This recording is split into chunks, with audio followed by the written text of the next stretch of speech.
Aloha, and welcome to another episode of Groundswell Podcast, where I connect you to outstanding humans and sustainable ideas. I'm your host, Scott Martin.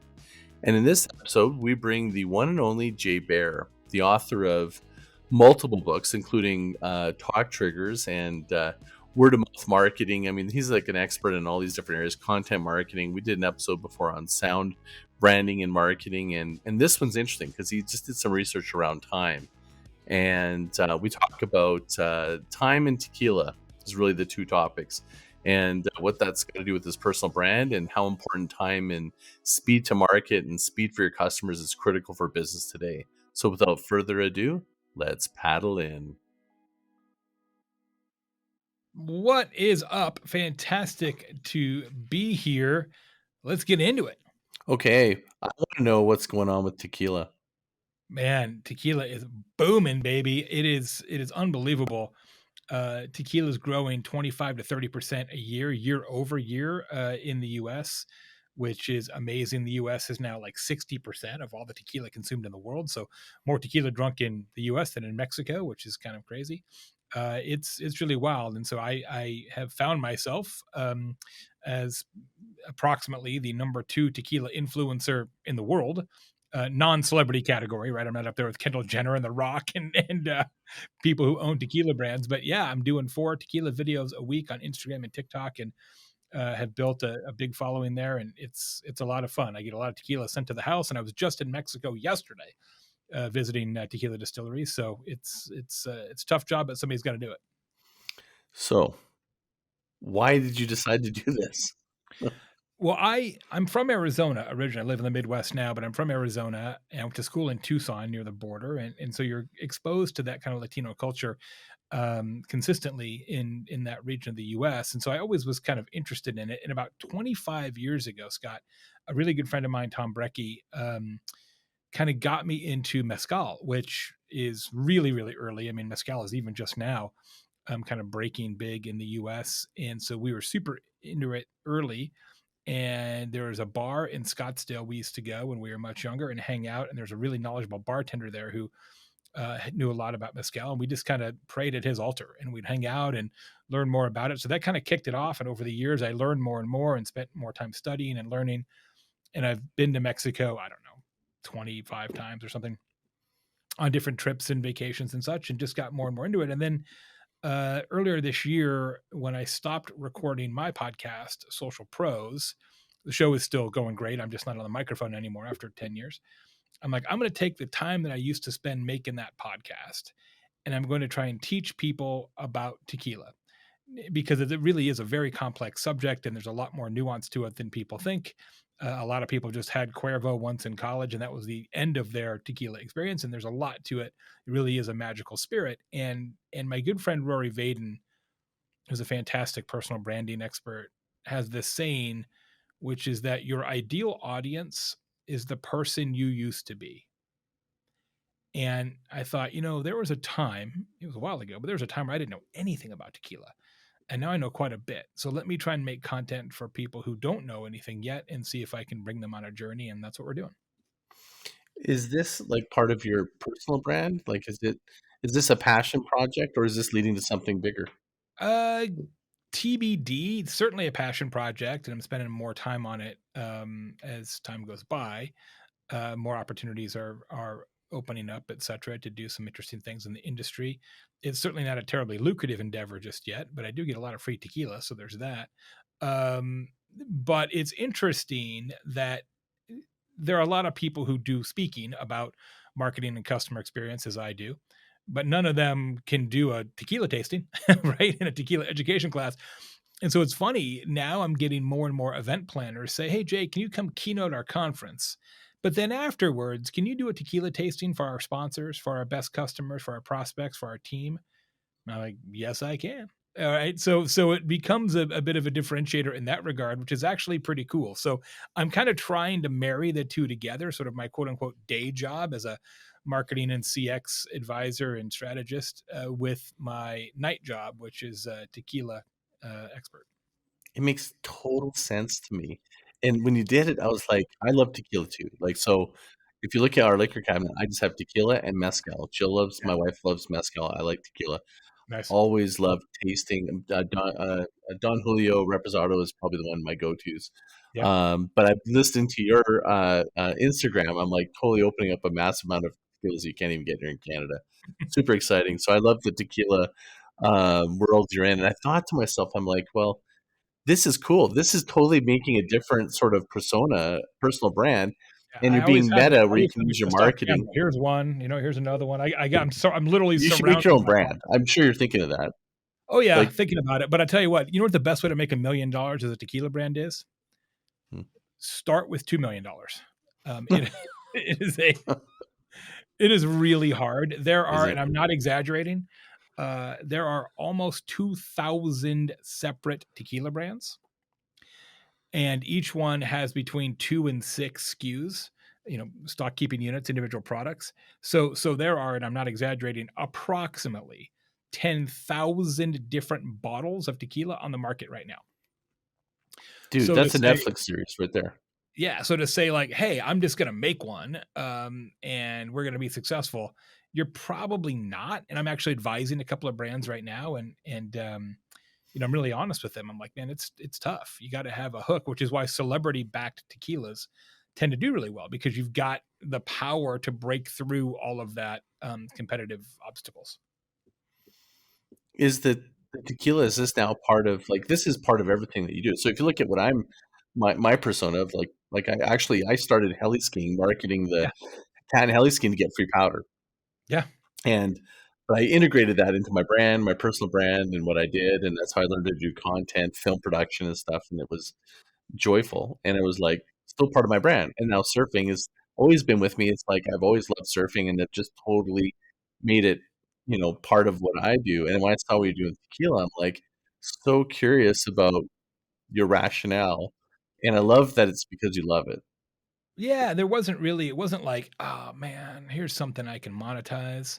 Um, I probably can, and I probably will at some level. But look, man, I would have to be orders of magnitude better at monetizing tequila to make it compete with my day job as a professional speaker, right? It's just a different business, and so it isn't really about the financial part of it. It's just I love it and I want to teach people, period. Love and it. if and if I make a couple bucks along the way, great. I mean, legitimately, when I say this, the best thing, that like the big win, was not New York Times bestseller list, speaker hall of fame, or whatever. In the tequila business, the big win was, hey, I made enough money at this, which is very little, that now my tequila is a business expense, not a personal expense, so I can write it off on my taxes. To me, that was like the big win, right? That was like the big goal. Totally. So literally, when I buy tequila now, I buy it with my American Express card, not my Visa card, and that in and of itself is a victory. Love it. Well, that was like me. It was like 12 years of free heli skiing, you Yeah, know? yeah. Hey, How do you put a price on that? And get exactly. to film with your friends. Exactly. It's all good. Well, it Yeah, makes and it like I very said, I was different. just in Like, Mexico yesterday, I brought a bunch of friends with me and visiting a bunch of distilleries and meeting producers and a lot of great people, and you can't replace those experiences. there's a story here, though. The story, I think, is you've reached a level in your career, I think, and you're adding fun. It's like you're adding an element that you enjoy, so you keep the love of marketing. I'm just interpreting. And tell me if that's true or not. Is that not part of Oh, what for this is? sure. Yeah, I've always loved it, but I couldn't and wouldn't spend the time to create tequila content, because when I had, a bunch of team members working with and for me and a bunch of clients that I was trying to help succeed, for me to spend that kind of time on a passion project would have, at least in my estimation, I would have interpreted it as frivolous and really almost unconscionable. Like I just wouldn't have done it. Mhm. And now that I have more time, I don't feel guilty about devoting the time in that way, if that makes sense. Makes a ton of sense. Now, I think a healthier attitude towards life would have been, well, Jay, why can't you pursue your passions while you also pursue your profession? But one of the reasons I'm successful at business is that I don't think like that, right? I'm like, hey, I'm going all in on this, and I will spend less time with friends and less time with family and less time on hobbies, because I'm going to do whatever it takes to be successful for my business and my clients' businesses. And so, historically, work-life balance has not really been one of my strong suits. So it's nice to catch up a little bit. It's consciously out of balance. It's what people do. Like as you know, I work with Tony Robbins and a platinum partner, and he calls it consciously out of balance. It's like you're intentionally out of balance for a period of time to create immersion or focus. And what people don't understand is that whole life, it's not life balance, it's about life work integration. That's kind of what you just did with this tequila. You just integrated it. Yep. Yeah, that's it. And the tricky part now is not for me to integrate it because I think I got it figured out, but it's to make it work from a personal brand standpoint. Like literally, I'm in the process of redoing my website and my speaker trailer video for next year. And so I keep thinking about, all right, how much should I lean into the tequila thing, right? And or how much should I keep it separate? Because maybe meeting planners will think it's weird that I'm doing this. Some love it, and I don't want others to be turned off. But by the same token, it's like, hey, if you get a differentiator, you might as well use it. So it's interesting. I'm really processing all that information in real time right now and thinking about how much do I really want to put that out front. We'll see. Isn't it kind of a talk trigger as well? For sure. For sure. It really So it's is. very meta. Like if you think about having a theme and through line of a personal brand, you've kind of creating that. It's like a differentiation. Yeah, it is. And it's super memorable. It's also, I got to tell you, so I don't know. I've got 300,000 or something tequila followers on my channels now, which is dramatically more than I have on my channels devoted to marketing and customer experience.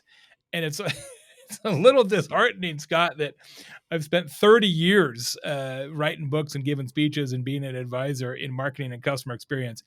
And I have way more of an audience almost instantaneously for tequila. I get recognized all the time now, like on planes and in restaurants and in the airport, not because, oh, you're the guy who wrote all the amazing marketing books. It's like, oh, you're the tequila guy. And I'm like, damn, did I just waste 29 years of my life? I could have been a tequila guy all along. It's funny because I did the opposite. Mine was Yeah. I was more known for cat skiing and heli skiing. I mean, I Yeah. even have a surfing group that's like 12,000 people. Yeah. I don't have that many for Groundswell. Yeah, I know. It's kind of funny. But yeah, I was in the Delta Lounge last night in Atlanta, and the bartender's like, "You're the tequila guy." I'm like, "Yes, I am. Here's a pin. I've got Baer tequila pins that I give to people. It's been fun." My signature drink was called Tequila Mockingbird, and it's Oh, nice. passion, guava, and Amen. tequila. Passion guava tequila. That sounds delicious. I like that. Yeah, yeah.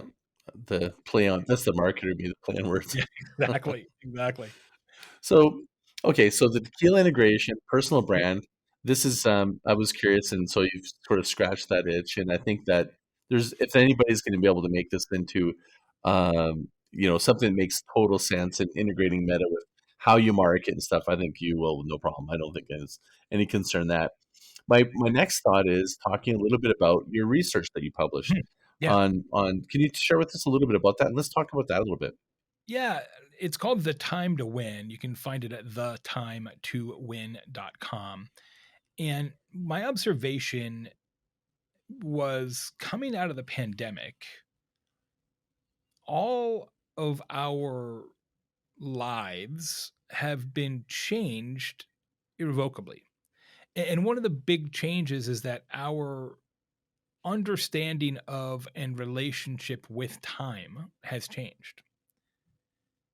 All of us were forced to confront a reality, which is that each and every one of us only has 1,440 minutes a day, period. And there's nothing you can do to change that. And it doesn't matter if you're Elon Musk or somebody experiencing homelessness, or you live in Canada or Cambodia, or you're a grandfather or a grandson. We all have the exact same amount of time. And in fact, time is the only thing that everybody on the planet shares equally. The only thing, literally. And all of these trends that we talk about in business right now, things like work from home, things like bleisure travel, which is the hybridization of business and leisure travel, quiet quitting, the great resignation, all of this stuff is actually only one trend, which is that we care more about time than we used to. We care more about time and how we spend it. And I decided to put some data around that. So I did this big national project, talked to 2,000 or so American consumers across every demographic group, and found that indeed speed is more important than ever. When a business takes longer than you expected to get back to you, what it feels like today is that time is being stolen from you. And when a business is faster than you anticipated getting back to you, it feels like you've been given a gift of time. So Scott, you are very familiar with the idea, as I'm sure everybody is tuning in, that good, fast, cheap, pick any two, right? We've been Yeah. talking about that for a long time. Good, fast, cheap, pick any two. I will tell you that this research suggests that fast has to be one of them. That fast is non-negotiable. Today, you must be fast. And then you can decide in your business whether you want to be fast and good or fast and cheap. But you damn well better be fast, because 2/3 of consumers say that speed is as important as price. I believe that speed is now the most important element of customer experience, and the research largely bears that out. Interesting. And that is in terms of creating a frictionless experience. You're talking about, because if I think of the Joe Pine, he has a quote that's, it's about time well spent, which Mhm. is experiences. So when you go to a Disneyland park, you do not want to spend time in the line getting in. But then you want to spend as much time once you're inside the experience. So the Yes. relation to time is like, there's a little bit of like, the idea of creating experiences, like you lose track of time, and it's a good thing, but that's because you choose to. Right. You're talking Choosing to about spend like this getting in and getting out. Yeah, that's really well said. I mean, people are not typically choosing to wait on hold or spend time organizing a delivery or waiting for a sweater to arrive via UPS or whatever the circumstances are. And it's funny you mentioned Disney, because it's one of the lessons that I've been teaching about this research is a shocking percentage of customers, like more than half, say that they would spend significantly more money, like a crazy amount of more money, if they never had to wait for a particular business. So my advice is that every business, yours, mine, all of them, should have some kind of a fast pass, right? So at Disney, I think they call it Lightning Lane now, but it used to be Fast Pass. This idea that you pay a little bit more and you get access to the rides faster, sooner. Every business should do this. I'm actually thinking about doing it for tequila, because I get all these brands saying, "Hey, can you review our tequilas?" I'm like, well, yeah, but I have so many lined up. It's going to be like February before I can review it. Or you can pay me and I'll review it next week. Same idea, right? It's the fast pass. Hmm. If you're a dentist, well, our next appointment's in 2 months, or we're going to charge you an extra $200 and you can come in Wednesday. It's amazing how well that works in every industry, and it's also staggering how rare businesses actually have that opportunity. So how do you identify? So if you're somebody that's listening and going, I get it. Okay, we need to be faster. What's the process of identifying where the barnacles in the bottom of the ship are Yeah, that are yeah, slowing you down? yeah. Well, and let me add some nuance to this. It's not necessarily just about being faster, because, and you're going to appreciate this, there is a point at which you are too fast. So you ever go to a Mexican food restaurant and you order enchiladas and tequila, but enchiladas in particular, and then like 90 seconds later they come back with your enchiladas, and you're like, It, bro, it's like like fast food. Yeah, you're like like, you how don't did that appreciate happen? it. Is there like an enchilada machine? Did somebody else order this and they didn't like it and they're waiting for somebody else to order it and then they brought it to your And by table? the way, enchiladas are my favorite Mexican dish, so that's why this is very funny. It's Yeah, true. and I've actually had the this. I'm whole like, thing, holy crap, that was like so fast. yeah, it's sus. It's like super suspicious. You're like, okay, this doesn't make sense. There Is that a are word? Sus? Is It that is, like yeah, that's what all the kids say. They okay? say sus. I got two college students. They all say sus. And like you don't want to be the fastest tattoo artist in town, right? You don't want to be, the speedy lawyer. Like there are some scenarios where we're the fastest roofers. Like there's some things where it doesn't actually work. And so, and we studied this a lot in the report. So it turns out there's a point at which speed actually undercuts consumer confidence. And so what you want is not necessarily to just be faster all the time. What you want in every business is something that I call the right now. And the right now is the perfect amount of elapsed time in every customer interaction. And the right now is slightly faster than customers think is possible. Slightly faster than they think is possible. And so what you want to do is go through your whole customer journey, right? Awareness, interest, action, delivery, help, all the different kind of customer scenarios. And then figure out, okay, what do customers expect? How long do they expect this to take? And how can we do it 1 minute faster than that?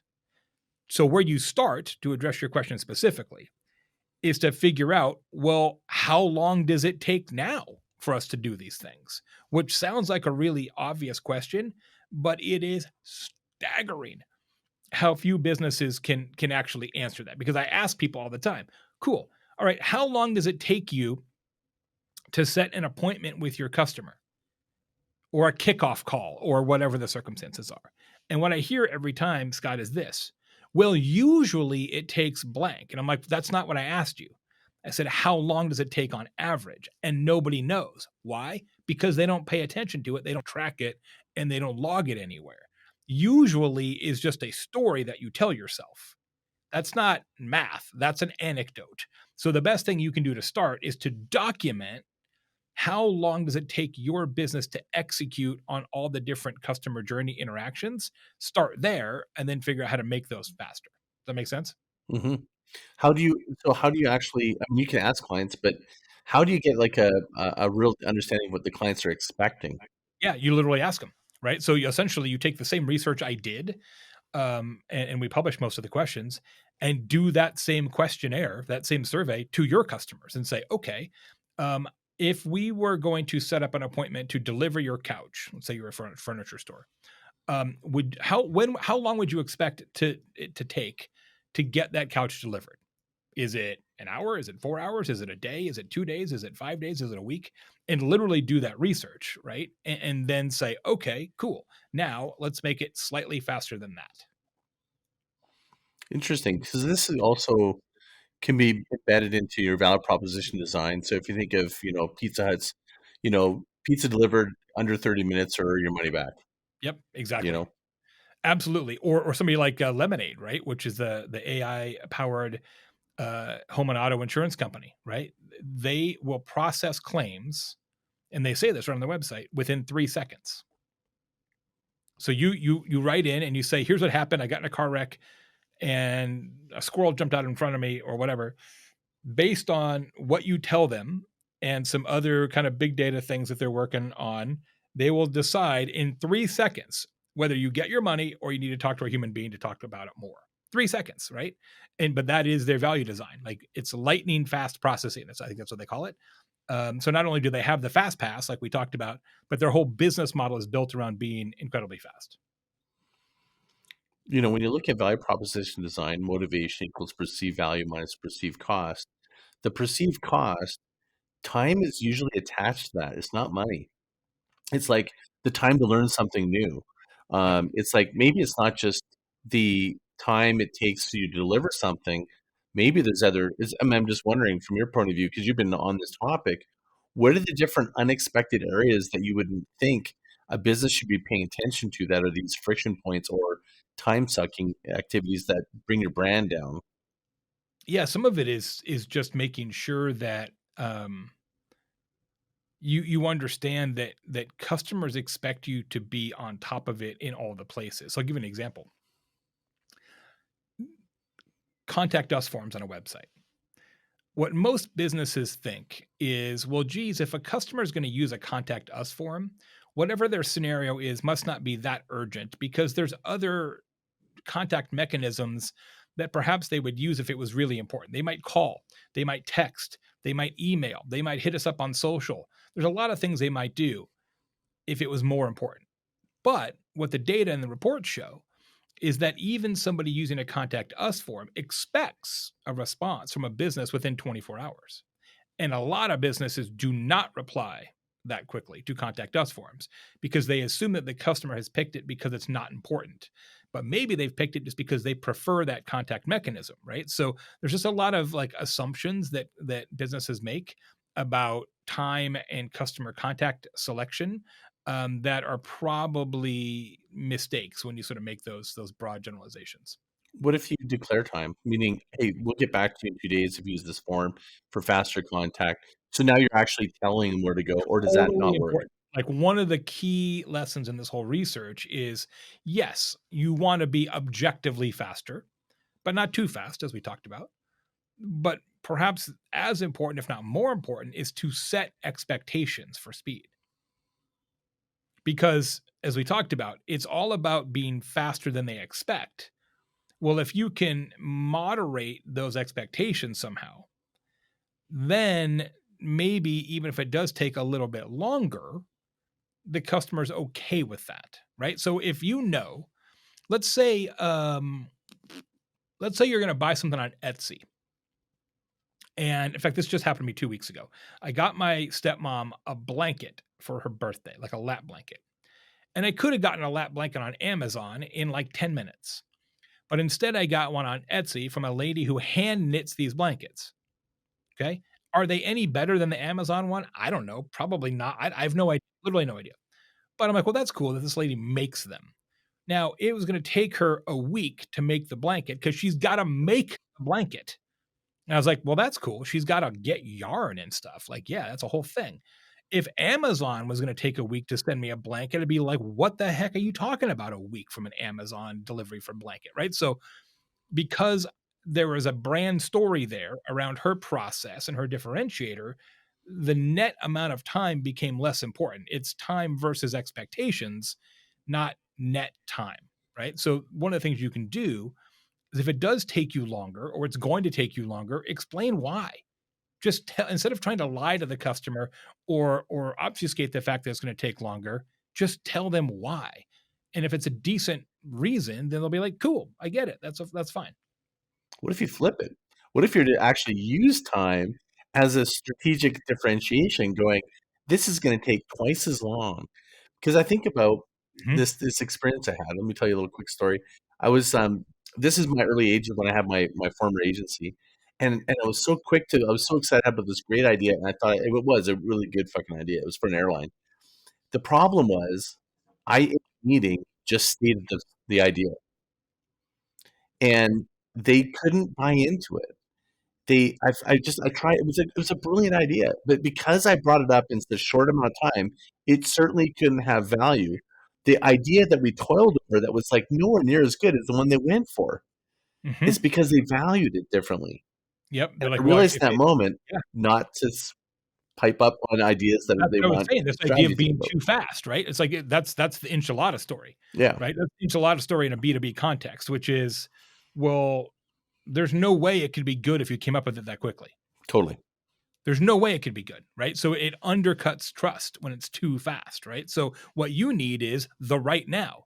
And the right now is what's the perfect amount of time to wait before you give the client your great idea. And there is a perfect amount of time. I don't know what it is, but I know how to find out, right? Which is ask customers what they'd expect and then do it 1 minute faster than that. So you've ever heard how do you fill a nightclub? Is you just basically create a long line. Yeah. Right. Right? So Yeah. it's like so it creates an opposite effect. When you think of time and the idea of like slow, maybe there's some ways that slow can be strategically leveraged a little bit in terms of creating the perceived value Yeah. of Well, time. the perceived value is if it's this long of a line, it must be amazing, right? Right. Therefore, you're setting the expectation that the time to wait is worth it. But most of the time that we wait for business is not worth it. It's wasted time. It's stolen time because, we're waiting for the cable guy to show up, right? That's not, I'm not, and I'm not enjoying that time. I'm not I'm not waiting with bated breath that I can't wait for them to get there because I'm going to get in and there's going to be bottle service, right?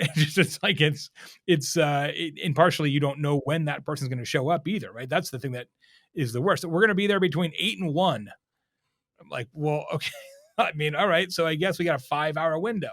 What am I supposed to do during that time, right? So you're right that you can use slow as a psychological advantage as long as people have a sense that what's on the other side is going to be worth the waiting time. Right. The brand So, promise, the juice got to be yeah. worth the squeeze.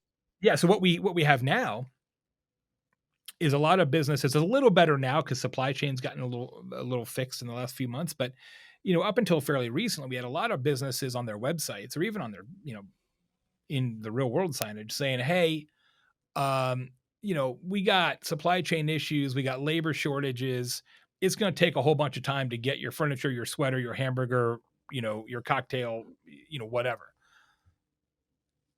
And that seems like it makes sense because you're setting expectations. But the problem is, in almost no case did businesses provide any actual detail as to what the delay was based on or why, other than labor, right? Which is not enough meat on the bone to make it a good explanation. So we actually studied that in the research and found that 83% of customers now say that businesses should be as fast or faster than they were before the pandemic. So this idea that you're going to get like a pandemic pass, like it's okay because we all understand times are tough. Nope. Customers don't care anymore. They're like, hey man, it's been 2.5 years. Get your shit together or explain it to me better. What about triage? So if you think of, maybe you can't deliver, maybe there's a reality you have. Is there an expectation, at least if somebody took like you were quick to just like answer the phone, we're on it, we're going to follow up to you, but we aren't able to solve it fast, but Absolutely. we're able to at least talk to you fast. Is that going to massively important? Massively important. I talk about this a lot in different presentations. This idea of answering even if you don't have the answer. Right. So what happens most of the time is you either get busy or like let's say a customer asks a question and you don't know the answer. You got to go find out, or you got to go ask a colleague, or you got to look it up, or you got to talk to a supplier or whatever. A lot of scenarios where that's the case. What happens almost every time is that you get this inbound inquiry from a customer or a prospective customer. You've got to go get more information to answer them. And so then you go do that. You go find out. And then once you've got the answer, you reply. The whole time that you're doing that, whether that's an hour or a week, the customer is thinking, I wonder if they got my question. I wonder if they're blowing me off. I wonder if they value me as a customer. Speed is interpreted as caring in today's society. Speed is interpreted as caring. So the better way to do it is to say, wow, that's a good question. So good, in fact, I don't know the answer. I have to talk to the supplier to find out. I'm going to go do that. And when I get the answer, I will call you back. Now, does that require 2 interactions with the customer? Yes. But it will be way better psychologically. And the first one is really quick, right? It's like, yeah, I got it. I'll get back to you. So it's definitely the best practice to answer even if you don't have the answer. What about the idea of maybe time transparency? So if you think of Uber, they were really transparent about in the app going where they are. So it's like that's a form of seeing time, going, I'm willing to wait, because when I had a cab before, I had no idea when they're showing up, but at least I was fine because it is what it is. I could see them in traffic or something. Yeah, it's so good. Although I would tell you, that thing doesn't work like it used to. It feels like a shell game now, man. They're like 7 minutes and it always takes 12. And then it goes back and it's like, they're like, yeah, and the guy's like doing circles. I'm like, is this guy doing donuts or is this app broken? Like, it's the whole thing. Like, it seemed to used to work. I mean, I don't know, but it used to seem to work a lot better to me. And now the whole thing seems like BS a little bit. It's true. It's like 6 minutes and then it goes up to 8 minutes. So it doesn't. Then they do the thing where they switch your driver. Like, yeah, this guy, you don't want to do it. So now we're going to get Susan. And then the clock restarts. And you're like, whoa, what happened to the other guy? Yeah, but still they're transparent about it. So it's like, so it's on the topic of transparency of time. So in a cab, because a taxi is like, guys come in someday, right? Yeah. So it is better, right? The time transparency is better than a taxi because you call a taxi and they're like, "Yep, we're coming to get you." And that's all the information you have, right? That allegedly someone is coming at some point in the near or distant past or future. That's all the information you have. So that creates a lot of anxiety. At least there's some anxiety reduction with the way Uber and Lyft do it. Well, I'll give you a different example that was interesting for me from a customer experience standpoint.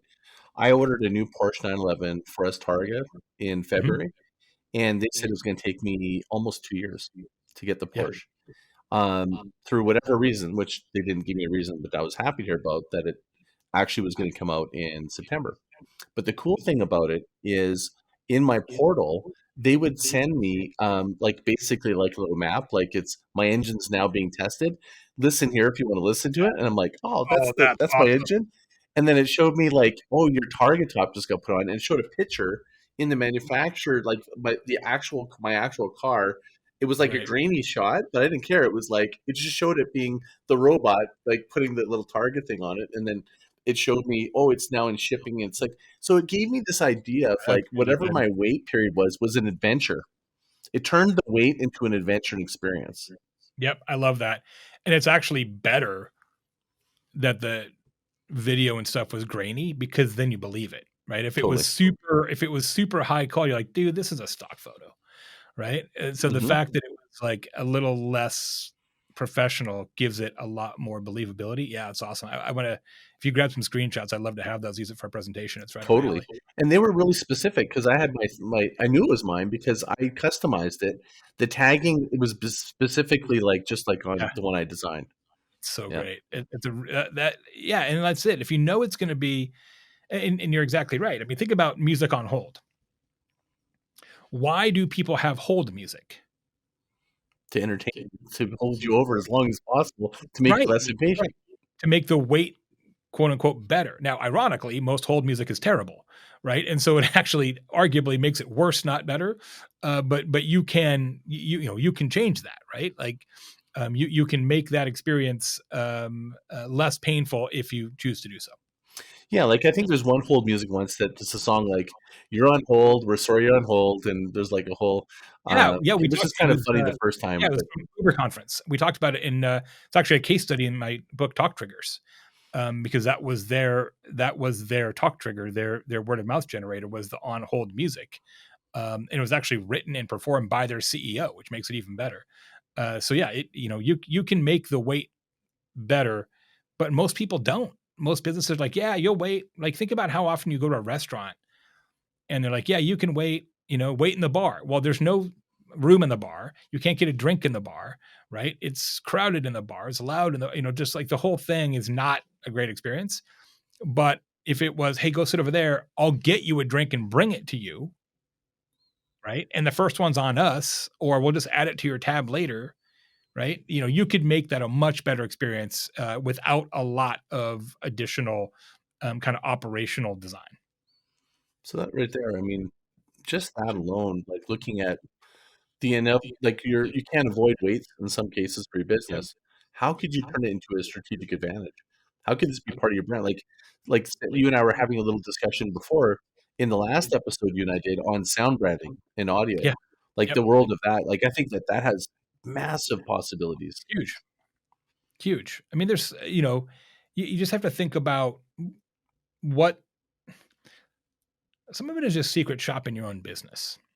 Right? So rarely do business people secret shop their own business. They think they know what the customers are going through because they own the business, but you don't. You're not the customer. You have the curse of experience, the curse of knowledge. That's why shows like Undercover Boss are so effective because it's like, oh, wait, when I actually experience it from this side of the table, I see things that I wouldn't have seen otherwise. And so you've just got to take every place where the customer has to wait and say, all right, what's the shittiest part about this? And just do something about it.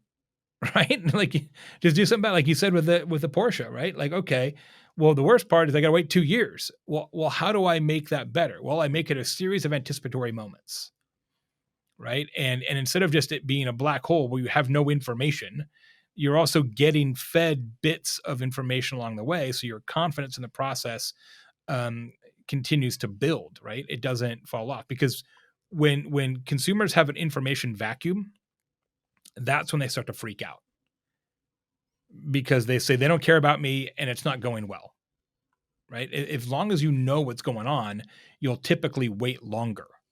And that's the problem with on hold music, right? It doesn't give you any information. It's actually better when they do the, hey, it's going to be 12 minutes to get your call, but then they're like, hey, it's only going to be 7 minutes. So they have the periodic updates, just almost like Uber, but on the phone. That's actually a better way to do it. Hmm. It's like I guess there's a logic, which is intellectually, I think people are hearing you and going, look, speed up, do everything you can. But there's like going from IQ to EQ, which is more empathy. Like, Yep. how can you actually have a little bit more, like shifting a little bit and sitting in the seat of the person, and what are they experiencing and feeling, and how can you adaptivate that in some way? Yeah, it's so true. It's like you think about the math around speed, and it really is sort of um soulless, right? But it doesn't have to be. It's really both sides are required, right? Which is, yeah, be faster, because people hate to wait, and they hate to wait more than they used to. But also, why do they hate to wait? Well, they hate to wait because when they're waiting without reward or without any sense of why this makes sense, then they feel like you are wasting their time. And when you're wasting their time, what it really means is they're not getting able to enjoy their own lives, right? You are making their life worse. You are not allowing them to spend time with their family and their loved ones and on their own passions, right? And that gets into sort of a deep emotional, empathetic kind of place, right? That most people don't associate with time and responsiveness, which is why I'm excited about this topic and excited to do a lot of speaking about it, because I think there's a lot more layers to this onion than are typically understood. And like, I didn't want to do a speech and maybe eventually a book that's just like be faster, because that's kind of axiomatic and not terribly interesting. But when you start thinking, okay, there is a perfect amount of elapsed time, and it's because it matters to people's psychology and their soul, right? You're like, oh yeah, there's really more to this. I think you're right when you say, it's like when a demonstration of respecting someone's time is one of the highest honors you can give somebody. Yeah, right. Absolutely. That's true. I think we're a little better about that in B2B. People are a little more cautious about wasting clients' time and colleagues' time and things like that. But in the B2C world, especially in lower dollar categories, man, we waste customers' time all the time, right? We that respect evaporates often.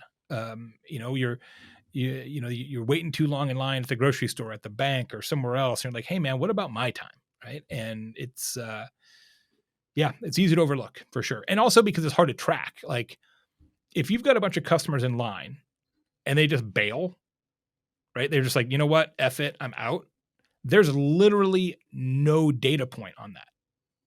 Like, there's no way for the business to calculate that. You can't calculate that financial loss because there's no data point, right? Unless you're counting foot traffic and then, correlating that with total transactions or something, which is a level of nuance that is very, very rare indeed. If somebody just bails, you never, you go to a furniture store, you can't get help. You go to Best Buy, you can't get help, right? There's no way to track that revenue loss because it doesn't show up on a ledger. And that's really dangerous for business. The unmeasured economic waste is crazy. Crazy. And if you think of the rub being, how many times have you been asked? So Don Peppers and Joe Pepper, Don Peppers and Joe Pine, they Yep. wrote this book around learning relationships in Harvard Mhm. Business Review. Yep. And the idea of the more you learn about me, the more that you teach me, the more I'm going to personally provide value to you. But Yep. the rub is when we ask people to fill out this information, or you are my customer, how maddening is it when you go, I've already given you this information. Why am I telling you again? Oh, Drives me crazy with my bank. It's wasting my time, and I've already invested the time. So that's another question for you is like, what about the waste of invested time that businesses are totally affecting their business with this economic waste? So that's actually the number 2 customer frustration, this idea that you have to repeat information you've already given the business, because it calls into question what else the business is screwing up. Like if I already told you this information, or you should already have this in my previous order or orders in the past, and now you've got to repeat it, you're like, well, wait a second. Like what else is disconnected inside this business? It really undercuts trust in the organization. The number 1 customer frustration is channel shifting. So this is when you, like, let's say you reach out to a business via social media, and there's like, hey, thanks for talking to us on Facebook. First thing you should do is call this 888 number. And you're like, whoa, dude, like I already called and they couldn't help me, or it was going to take an hour on hold. So that's why I went to social media.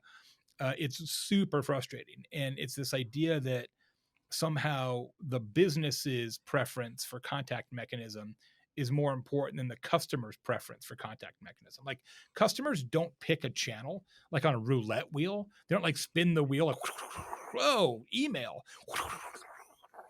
chatbot, right? Like it's not like that. They pick whatever mechanism A, they prefer, and B, they think will get them the best and fastest response. And so businesses have to respect that. Like, they didn't pick it on accident, they picked it on purpose. So the worst thing you can do is be like, hey, thanks for choosing phone. You got to email us. Or the other, you see this every day, right? You get an email from a business, do not reply. You can't reply to this email. I'm like, it's 2023. I can't reply to the email. Like, what are you talking about? Like, this is insane. So yeah, you got to respect their channel choices too. That's interesting. So the channel choices. So one is they are trying to reach you on a channel, and it might be because they perceive they're going to get responded. I've always found it interesting. I've never hardly ever seen this, but when someone goes, "What's your preferred channel of conversation?" I Yep. feel like that's a really smart fucking way I of teach going that about all it. the Sorry for time, dropping the right? F bomb, but Add really, it I to think your it's fucking database, awesome. especially in B2B where you don't have as much volume and you're probably going to talk to that individual customer more often. Man, write it into your Salesforce, right? Like, okay, this customer prefers text, this customer prefers phone, this customer hates phone, loves email. Like, and then use that as your contact mechanism going forward. Like, I think it's such an easy way to add just respect into the interactions. Yeah, in my book, I call it intimacy at scale. Yeah. Businesses are trying so hard to automate things, but the whole point of automation should be create more human interaction and Yeah. humanize it. Right. Yeah. To free up resources, maybe to be more human. Look, automation is the enemy of empathy. It just is. Right. And so you got to find a way to be more efficient without being inhuman. I am That quote is going to live in infamy if you haven't already said it before. I have That's not. actually beautiful. I just came up with that, but thank you. Well, I'm going to put your name to it. That's actually, I wish that I had that in my book because that's exactly how I feel. It is the enemy Yeah, of empathy. It really is. And if you think of it in those terms of business, when you're trying to use automation to speed things up, sometimes I'm wondering if it makes sense to actually insert humans, even if it's slower, it maybe will feel better. Is that possible? for sure. Especially depending on what the likely need is from the customer standpoint, right? If it's more complex or potentially more often than not kind of bad news, then having that human component can be really, really effective in comparison to a tech enabled or tech driven scenario. Because look, let's just be honest about it. The reason most businesses adopt technology in a customer service or customer experience context is not to improve customer outcomes, it's to improve business profits. Right? It's not as if people say, what was really going to make customers the happiest is chatbots. No, it'll save you money because you have to have less people on the phone. Now, there are ways to make chatbots good, and in some cases, it's better for customers because they get faster service, etc. But largely, companies aren't coming to a tech solution because it adds empathy or humanity or kindness or respect. They just aren't. Now, that doesn't mean it's not worthwhile. It doesn't mean there's no place for it. Of course, there is. But you've got to make sure you're not throwing out the baby with the bathwater.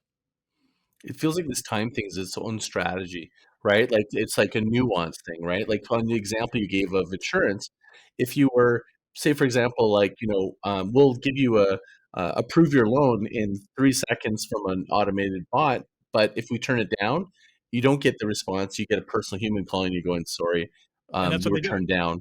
That would be maybe the way to blend the two. Is that right? That's exactly how they do it. Yeah, because and it's not even we're sorry. It's more like we need more information. Like Okay. we can't process it. We can't call it in 3 seconds because like we don't have in the database like an iguana policy. So this is a weird one. So we got to talk about it. That's how they do it. The iguana policy. It It's a costs a good little bit extra, example. but it's always worth it. Always Yeah, worth I it. mean, I'm going to call this the iguana method because you just gave me a really big insight. Like, I think there's a nuance to this, and I think that's what your research is showing is that people want it, but not necessarily. Would you call it right now? Yeah, the right now. The right now, yeah. Yeah, which is the perfect amount of elapsed time in every customer interaction. And I think that's just a great way of describing it. It's just what is the right now is the journey. Yeah, and what keeps me really interested in this topic is that the right now is different in every industry, and it's different in every business because, like you said, it's about what market position do you want to occupy? Do you want to be the handmade blanket provider, or do you want to be the factory made blanket provider? The associated speed with each of those market positions is different. And so that's why when I say you've got to be fast and good or fast and cheap, I'm not kidding, right? Like that's it. But fast is relative. Fast is relative based on expectations, right? So you can't, even if you're artisanal, you can't be annoyingly slow, right? You can't be slower than they expect. If you say it's going to take us a week to make a blanket, you're like, cool, I want a handmade blanket in a week, but then it takes them 3 weeks to make the blanket, you're still pissed, Hmm.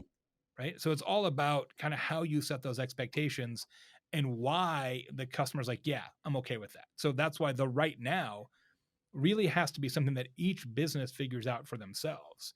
Like I've had people say, well, what is the right now? I'm like, I don't know. And you need to figure that out. A little bit of a twist here. So we've been talking this whole time about time. Like we're creating a time environment, helping our clients. What about when the company switches it when they're putting pressure of time on you? So an example is I go through a click funnel and it says you got 1 minute to make a decision. Well, there's only two Countdown. tickets left, and if you don't make a decision, you're effed. Like, or Yeah. there's a timer kicking me out of my Ticketmaster thing. Like that's Yes. time pressure. Yes, absolutely. And you see how effective that is psychologically, right? And so that should give you a little clue about how much we value time, right? That we respond to it on the other end, but then as business people, we forget how well that works. We're like, yeah, they'll wait. Yeah, it's fine. It's okay if the line's longer, and we forget like how well it works on the other end. And next time you get one of those tickers and your heart starts racing, remember why that is, and understand that 1,440 minutes we each have each day is a pretty powerful motivator. But people don't appreciate being pressured for time. Yeah, again, it's just like they're willing to wait if you make it worth the wait.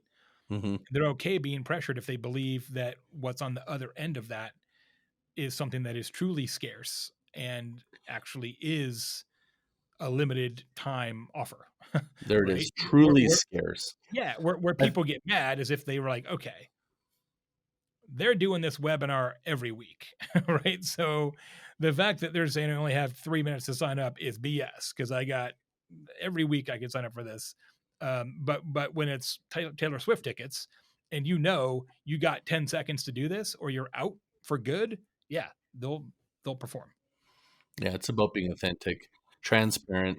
Transparency of time, I think, is what's it all coming down to. Like, look at the blockchain; it's about instantaneous, right? Yeah, Totally exactly. tracks source time.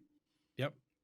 Absolutely. Yeah, it's a really interesting topic, and I'm enjoying having conversations about it on great shows like these and on stages and such. And it's been fun. It reminds me each time I kind of do a new content series, like I did with word of mouth, and before that with customer service, and before that with content marketing.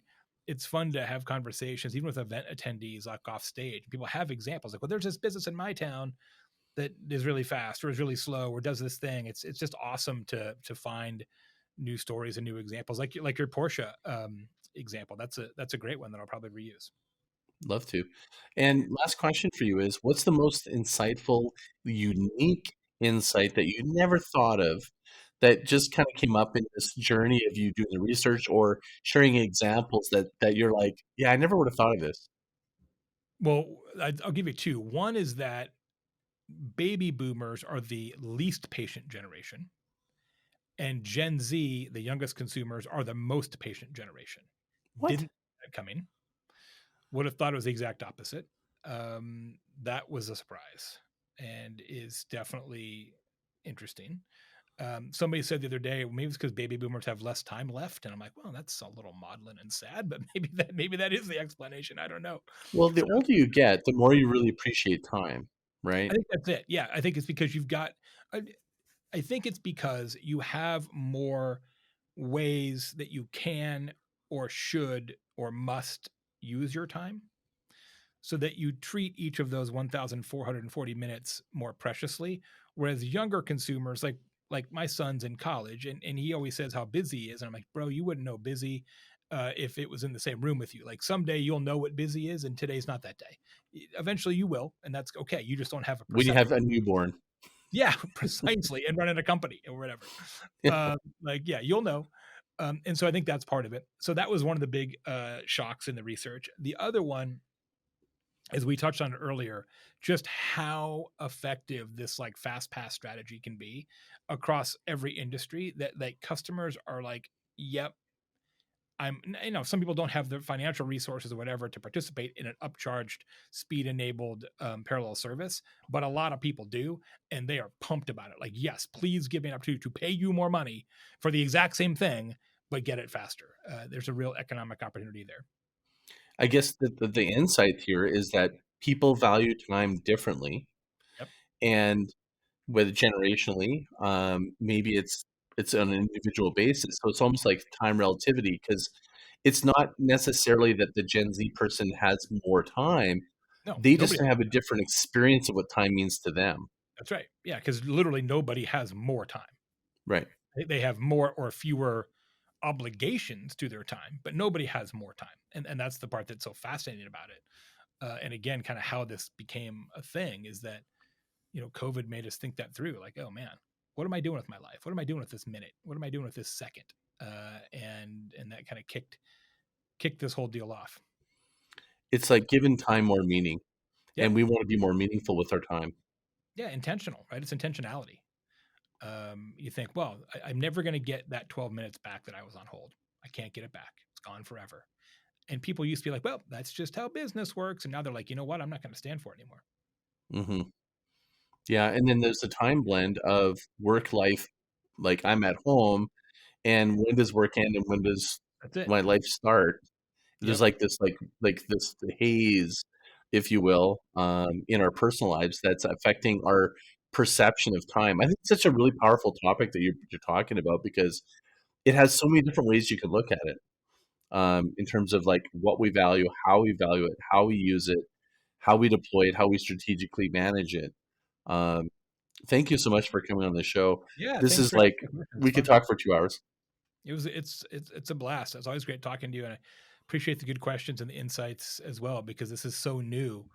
Um, I really am just kicking this off in terms of keynote presentations and things like that, that it's always nice to riff on it because it just makes my work better.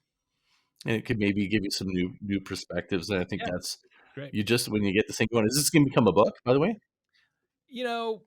Maybe. I mean, that's usually my process, right? So I do a huge Hmm. research project, and then I do, a keynote, and I'll deliver it 30 times, and then if I like it and people seem to like it, then I'll turn it into a book. So that's typically the way I do it.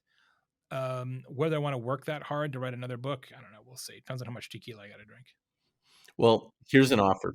And thank you, by the way, for writing a review of my book. I'd love to have you back talking about my book, and maybe you and I can make it like a loose one where we both have tequila while we talk about my book. How's that That's sound? not a problem. It's always literally arm's length away. So that part is not an Maybe obstacle to participation. That's like, like what's it called? Comedians in cars having coffee. So we should Yes, have like tequila I talking love about it. time. I think we can do that and open up to the audience. Everybody, go buy some tequila. I got links on my Instagram account. Tequila J Baer. Go find good tequila. Okay, what's the link? I'll put it in the show notes. What's the links you want to send people? Instagram.com/tequila J Baer. There it is. That is the link that will be there, plus jbear.com and all the other links, right? Yep. TheTimeToWin.com is the research. Okay, awesome. Thanks again for being on the show. Always a pleasure. Awesome. And thank you, everyone that's listening. Go to groundswell.fm. There's a button called click to talk to Scott. It's a little speak pipe. You can send me a voicemail, what you love, what you don't like, what you're thinking about, what do you think of time, how could I better spend your time on this podcast, whatever you like. And until next time, mahalo.